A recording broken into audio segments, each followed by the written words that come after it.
What's up, everyone? Welcome to Per My Last Email, the show where we give you the hot takes and tactics to navigate work life. So glad to have you in the studio with us today.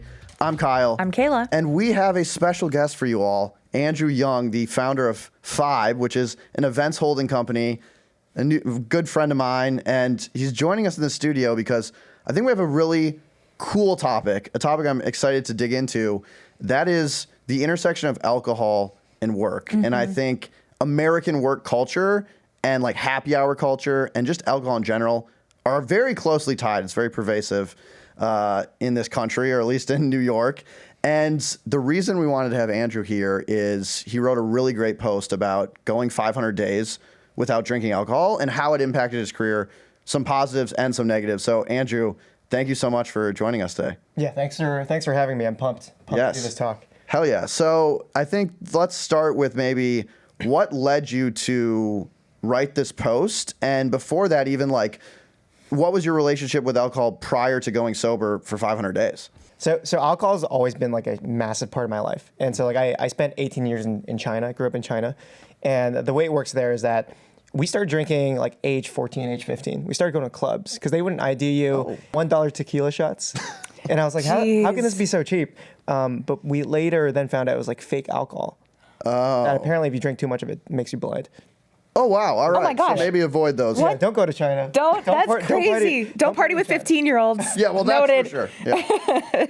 Yeah. So I grew up with that, right? Like literally binge drinking age 15. They didn't ID you at clubs, whatever. And then so when I got to college, binge drinker, like 15, 25 drinks a week. And I was like, this is totally normal. And it was honestly like so fun. It was so fun. Had a great time doing it. And it wasn't until like, let's say over a year ago, like 550-ish days ago, where I was like, these hangovers suck. And I'm starting to feel like depressed. And it's like alcohol isn't like a net positive in my life anymore. And I also was at a point where I wanted to like quit my job and build a business. And I was like, I'm going to regret drinking this much and not being able to do all the productive things I want to do. So I remember, you guys know South by Southwest? Mm-hmm. Yeah. All right, I threw a big party there, drank a lot.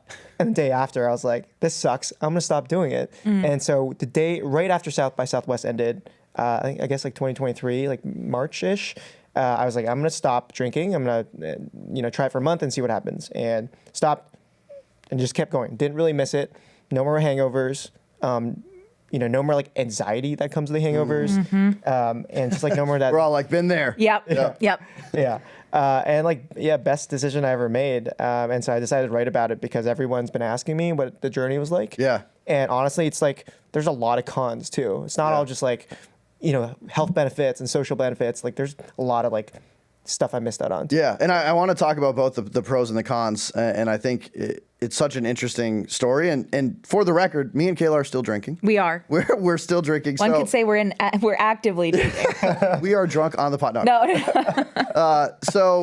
I think we have a good balance here. Yeah. Kaila, like, walk me through like your relationship with alcohol at work, because I think a lot of what Andrew said about the pervasiveness, I mean, maybe it's a little different in China, but it's still pervasive here. Certainly. I've never had a job where like the gift you get for doing well isn't alcohol, or like a team bonding experience isn't a happy hour. What has your relationship been like with alcohol? Yeah, I mean, I think it's transitioned as I've gotten older, obviously. I think that at the beginning of my career and in college, I was drinking a ton. The difference between where we are now at Morning Brew and like where I was my first two jobs is that the alcohol was an expected part of team bonding and like team building. So we would go out a lot, like multiple times a week with the team for the first like 3 to 5 years of my career. So it kind of became this like expectation. Yeah. In order to further your career, be able to like interact with higher ups, like your boss's boss and sometimes their boss as an entry level, like the best way to do that was to go to those happy hours and to interact with them and to show how smart you are over, a Negroni or whatever. You're like, I have no idea what's in a Negroni, but like smart people order it. Yeah. So. And it's gnarly. Don't have more than two. That's my tactic for today. Don't ever. It doesn't matter where you are. But no, and I think that's kind of chilled out recently, but I do certainly, we have monthly happy hours here. It's not like required to drink, but it is just like a nice benefit. Yeah, it becomes this almost default. And I imagine like when I started in my career, I'm sure it's the same for you. Like I felt like if I didn't go to the happy hour or I wasn't drinking, I would be missing out. And if I did go to the happy hour, but then I like just had water, it would be like I would be ostracized. And a lot of this is probably in your own head, but it definitely feels real. And so I imagine for a lot of people younger in their careers, it's so hard to be like, I'm actually not going to drink, or I'm not going to go to the happy hour, and you feel like you're missing out on kind of critical opportunities that will impact your career. Yeah, 100%. And Andrew, you like wrote about like your journey and some of the cons, and one of them might have been like missed opportunities. You feel like since you've stopped drinking, you've missed out on some cool things that could have happened potentially? For sure. You know, I'll still go to like the happy hours and the drinks. And I think anyone who's like sober, you should probably still go. If someone asks you like, hey, do you want to catch up over a beer? Be like, yeah. And don't be that person that's like, I don't drink. So, there's no reason for us to meet. Yeah. Yeah. Still go and drink Diet Coke. Yeah. But it's more like, you know, there's some happy hours turn into like crazier nights where people stay up to like 2 a.m. and like, a lot of bonding happens like after midnight. So like you miss out on that stuff for sure. Yeah, I remember my first job was AmeriCorps, and we would be working like all week, like 7 to like 10. Like it was pretty grueling. But then the weekends, it was me and like other like 22-year-olds. And all we did was go to this one spot in Milwaukee. I'm not even going to say the name because they don't need free press. They can't get free press. And we would drink a lot. And everyone did, quite honestly, become closer because of those experiences. And it's hard to say there's a counterfactual where we didn't do that, we did something else and we're less close. Like, who knows? But I can 100% say, like, part of the reason that group was so close is because we were going out together, we were drinking, we were like a little more loose, you could have more conversations, people felt more social. Yeah. It was a net positive at that time, 100% for me. And I wouldn't do it any other way. Yeah, but I'm curious, like, when you're talking about they're closer, because I'll speak from my experience, Yeah. like a lot of the times it's like we got closer because something a little like unhinged happened. So like we're bonding over this dumb thing that this other girl said, or like we're bonding over the fact that like, you know, Jeff jumped off the second story into a pool. Like Jeff's always doing that. you know, like something like that. Like, was that how you guys bonded, or was it just because you had these long conversations? Yeah, I think you bonds like it's probably longer conversations. There's probably like you're playing like drunk beer pong and someone Right. puts like games. You know, Yeah. puts a like wolf head on. I remember they had like random heads you could put on. So like you're doing like slightly unhinged stuff. It's Yeah. nothing like too crazy. I just think it is a chance to like let loose, let your guard down a little bit and get to know your coworkers as like humans and not just colleagues. And I think alcohol helps that. Now, like, could you do that without alcohol? 100%. But I think this pervasiveness where like, because everyone is doing it, it feels like you have to. I think 84% of Americans said that drinking is a huge part of American culture. So if you opt out, it feels like you're missing out or you're like ostracized a little bit potentially. Kaila, I know you had this a story about not drinking at work. Oh, yeah. And, like, pretending, and so you actually had to like go through this where you would go to happy hours and not drink. Like, Yep. walk us through that experience. It's kind of fucked up actually, because the only way for 4 months, like 5 or so years ago, I had to stop drinking for health reasons. Like my gut was all messed up. And so I had to be sober, and I was still going out. And this was at one of the jobs where it was like it was like pretty much required to go to these happy hours. And I partook in them certainly, but I was like, people are going to ask, people are going to be curious. I don't want to talk about my like gut health and my stomach issues at work. So I'm just going to fake it. And it was at like a bar. I went and I got a soda water with ice and lime. And it looks exactly like a vodka soda, which is like what I would drink anyways. And I kept going back and kept going. And I was like really sneaky with the bartender. I was like, hey, just like fill it up like kind of under here. So like you can see what's going on, so that they don't know. It's just, and I had people coming up to me like, hey, like, are you okay? Like you're getting a lot of drinks. Like I just want to check in. You've had 22. Yeah. Like, I was like, it's water. It's fine. So definitely like if you're nervous about having that conversation and being kind of confronted, because I think that is something that we should also talk about, which is it's so normal to be drinking that when you're like, oh, I'm going to have a Diet Coke, and I'm certainly guilty of this. I'll be like, huh? We're drinking. What do you mean a Diet Coke? You know, especially if like it's someone I've seen drink before. And obviously we're not talking about like true alcoholism here. We're talking about people that have relatively normal relationships with alcohol, albeit maybe slightly dysfunctional. Yeah. I think that that's something that is like really hard to deal with, is the pressure of everyone being like, why aren't you drinking? What's going on? Yeah, that pressure is so interesting. And Andrew, like, I'm curious on your take. Have you felt that pressure? Because, like, admittedly, this is like something I'm not proud of. But when I'm out with people and they're like, oh, I'm not drinking anymore, one of my first things I think is like, oh, did this person have a problem with alcohol?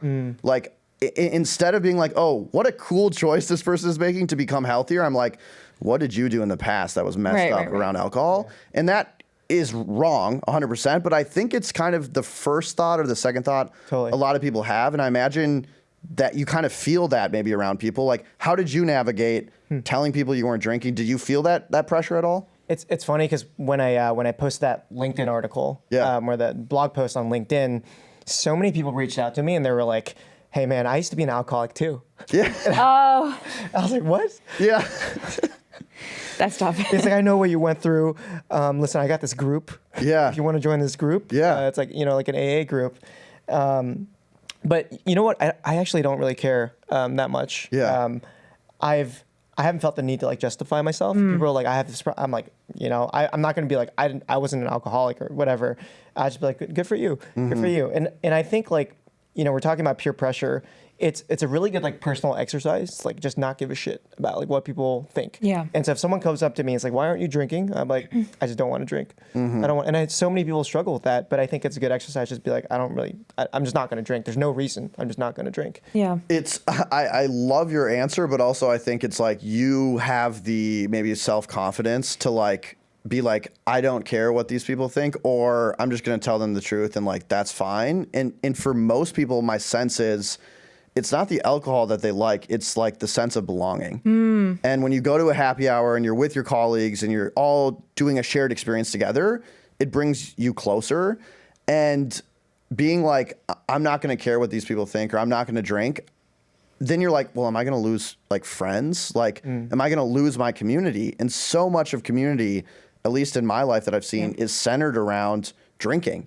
And so when you stop drinking, you're like, where did my community go? And that, I think, is like the big fear. At least for me, I'm like, if I stop drinking, I would probably lose some friends. Maybe those are friends, quote unquote, worth losing, but still, like, I love them and I don't want to lose them. Yeah.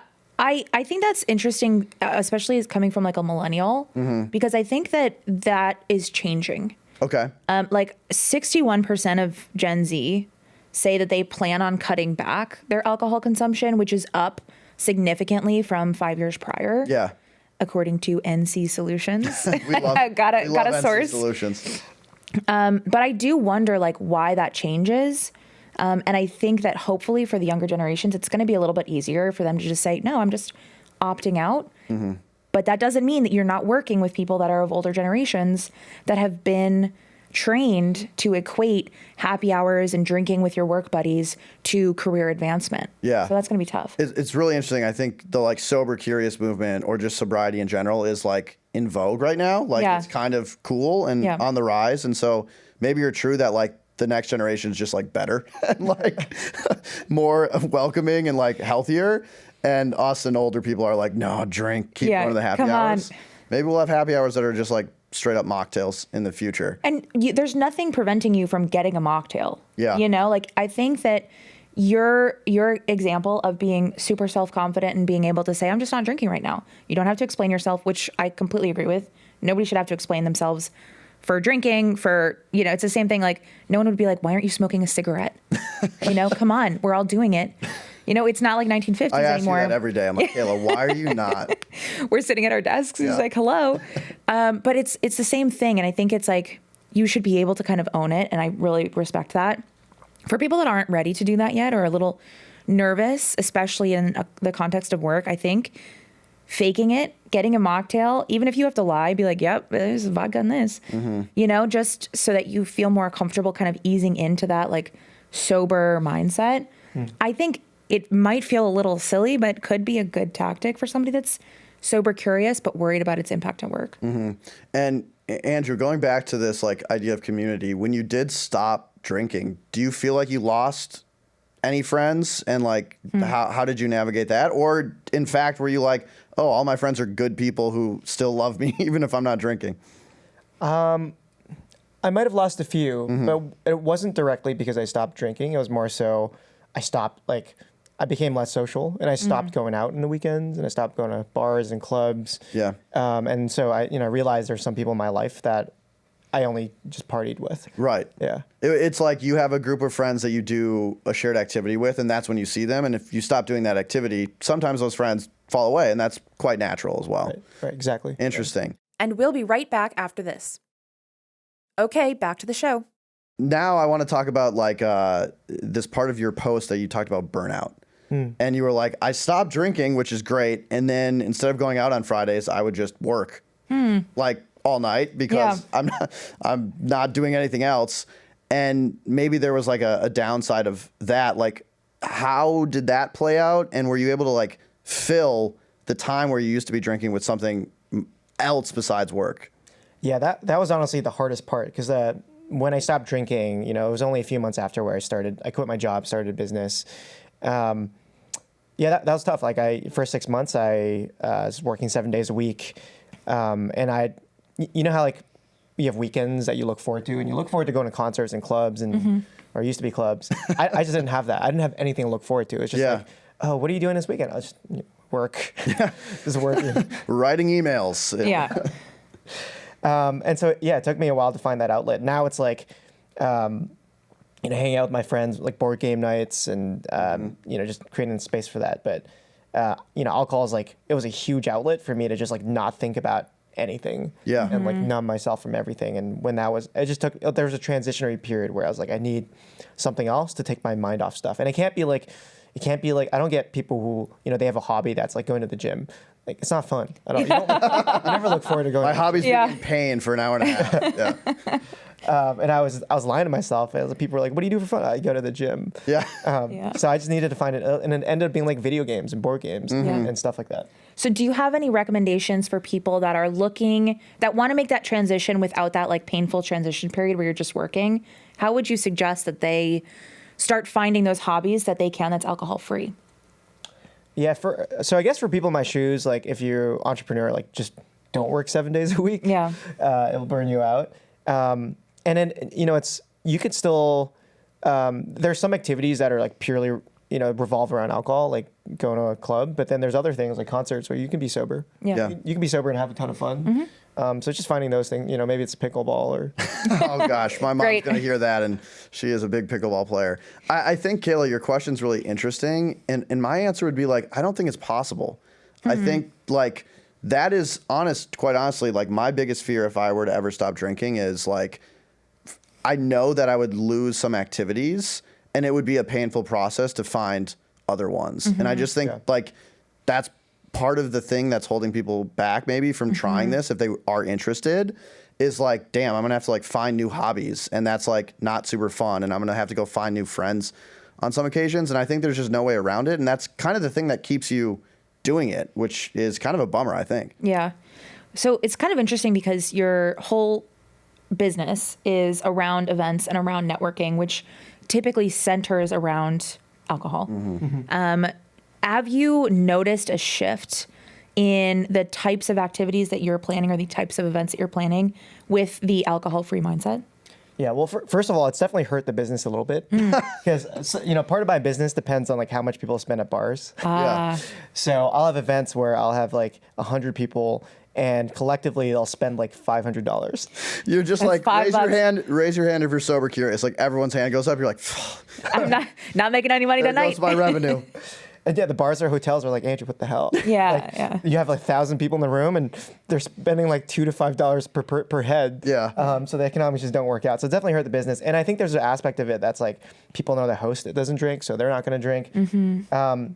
But a few intentional shifts I've made. Like one of them is like my events used to be like later in the night. I've shifted them forward because it's also great from a liability perspective. I don't want people getting drunk and like doing weird shit. So it's great. And then the second thing is like a lot of my events have become more educational now. So they used to be like, when I first started 3 years ago, like parties and like dinners, and then now it's like I just did a conference last weekend, and I do fireside chats, and that's becoming like the new format where people can actually come to like learn and grow and also like connect with each other, versus like come to connect and then dance, party, blackout. So it's, I actually like that because I feel like it's easier to throw a party when alcohol's involved, because you're like, the Grey Goose is going to take care of this. Like, everyone's going to have fun just because they're drinking. And now when you remove that, you actually have to think critically and more intentionally about like, how do I create a good experience? And I think there's a really powerful lesson here maybe for like employers as well, where instead of doing default happy hours all the time, I still think there's a time and place for them. Like, what else can you do with your team that isn't centered around alcohol that's a little more intentional? And I do think that those moments will bring people together just as closely, and like then people will wake up and still be productive.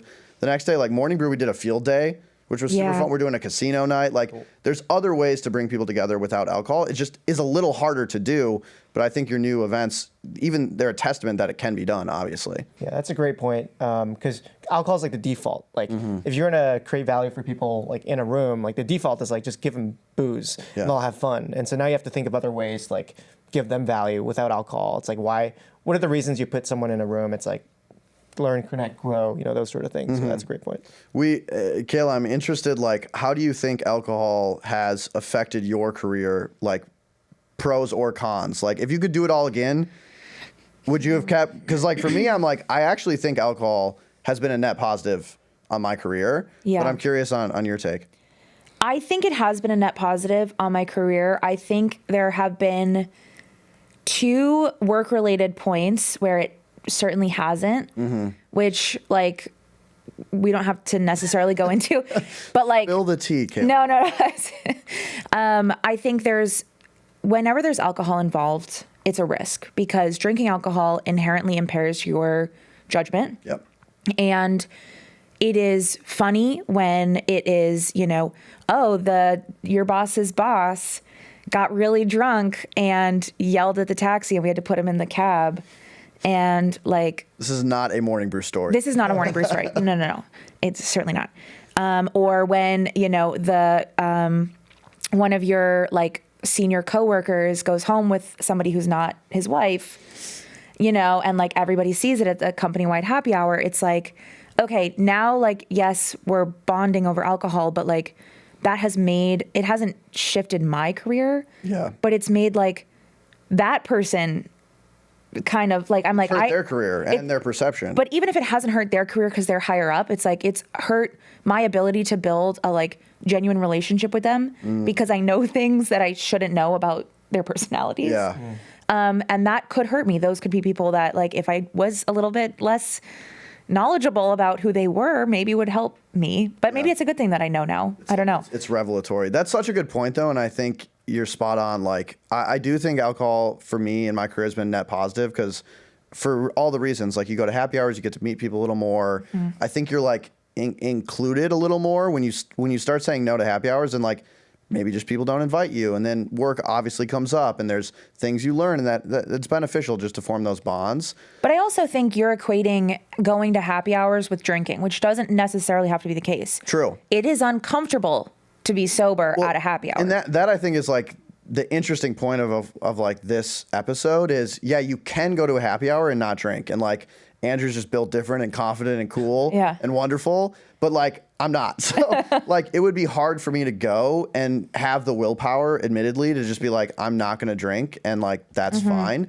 And that might be on me, but there is a default pressure for sure to drink. And I think while that could be a positive in some cases, like when you introduce alcohol, the risk goes up of something bad happening. And that can damage your career and that could damage your reputation. So it's definitely something that you should take seriously, because as you've mentioned, there's things that people can do where you're like, wow, like that was really not okay. And that's going to hurt both you and them, obviously. But I think that pressure is like quite interesting and just very pervasive in US. Yeah, I completely agree. Okay, should we wrap this up with like tactics? Let's. So I'm thinking for you listening, you are trying to navigate the workplace. Maybe you're interested in drinking less, or maybe you want to keep drinking, but you want to do it like smart. I think like what are some tactics you'd want to leave listeners with to think about their relationship with alcohol in the workplace? And Kayla, maybe we'll start with you. And Sure, I can give my 3. First, if you're uncomfortable, but you want to explore, as I've mentioned a few times now, fake it. It feels silly. Get a soda with lime. If anyone asks what it is, you can say soda with lime, or you could say it's a vodka soda. It's fine. But if you want to kind of dip your toe in to the sober, curious lifestyle and you're not confident, you can fake it. Second, if you have a problem, like this is not for you. This is not advice for you. It is so much better to say I'm not drinking alcohol to a boss than to have a dysfunctional relationship that leads to a career-ending mistake with alcohol. And so I would so much rather be saying I'm sober and having people think, oh, what happened with her, than to end a career over a stupid mistake by drinking too much. And I think just on that last point, I think that might be people's first reaction, but as the conversation evolves, I think I have so much respect for people who have made that choice. It's just I have to get over my initial bias. Right, yeah. So I think another piece of advice is like people will understand eventually and probably respect the hell out of you. Yeah. And finally, this is kind of one of those like always mentioned things, but I think it's important to say. It feels silly, but if you see the highest ranking or most senior person in the room, have 2 drinks less than them. Like if you're doing, if they're like doing Negronis, like you just have a glass of wine. Just make sure that you're not, and again, it sounds very dysfunctional. Just make sure, especially if you're lower ranking, you're not the drunkest person in the room, because you will be the conversations, you will be the bonding moment for everyone else. So those are my 3 tips. You got really tactical on that last one. That's smart. Andrew, for someone who wants to explore kind of the journey you've been on, stop drinking, but they're worried about how it's going to affect their career, how it's going to affect their relationship, what tips do you have for them as someone who's gone through the process? Yeah, so, the first thing is like, and I mentioned this in the article I wrote, but the first thing is, I actually don't recommend everyone go sober. I think drinking makes a lot of sense for like most people. And actually, my birthday dinner last night, and I bought shots for my friends because I want them to have fun. It's just like, it's a personal thing where it makes me unhappy and like depressed and anxious. And so, it's like, if you're drinking, I mean, it's like, people shit at me for this, but it's totally fine. I mean, it's totally fine if you want to keep drinking, if you're a young employee, and like, just, use the tips that you shared. That's number 1. Number 2 is like, if you're drinking a lot, sort of ask yourself why. And I had this close friend who he binge drank with me the last 10 years, and he's like, I hate drinking. I would much rather drink like chocolate milk. He literally said this word for word at like all the parties I go to. And I'm like, why do you drink? He's like, I drink because like I feel like I'm letting my friends down if I don't drink. And so if you're in a situation like that, like serve yourself. Understand like the health benefits and like the social benefits of like of not drinking. If you're doing it if you're drinking for someone else, just understand that, and like that's a good reason to stop drinking. Now he's sober 1 year as well. And then I guess the last thing is like, there are ways to ease in. My friend, you might know her as well, Elizabeth, runs like a non-alcoholic party company. And so all her events, it's called Absence of Proof. All her events, it's like mocktails. So there are ways to like ease into it. I mean, mocktails end up being just as expensive as cocktails, funny enough.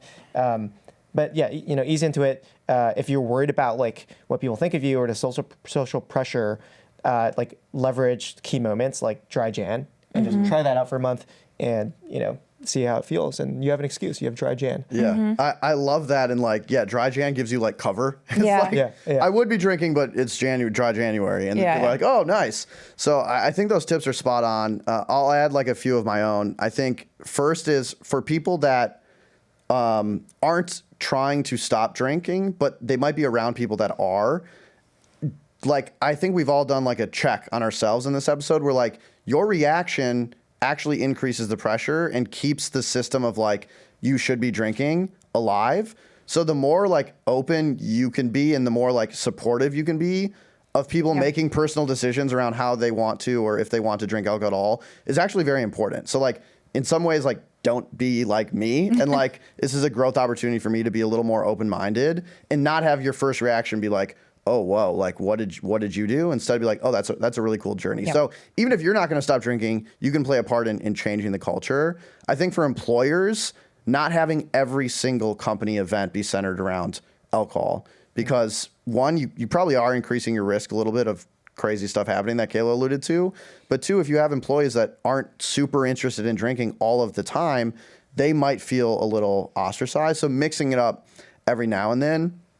And then I think like, this is my like personal advice for someone on this journey. Like I think Andrew hit the nail on the head.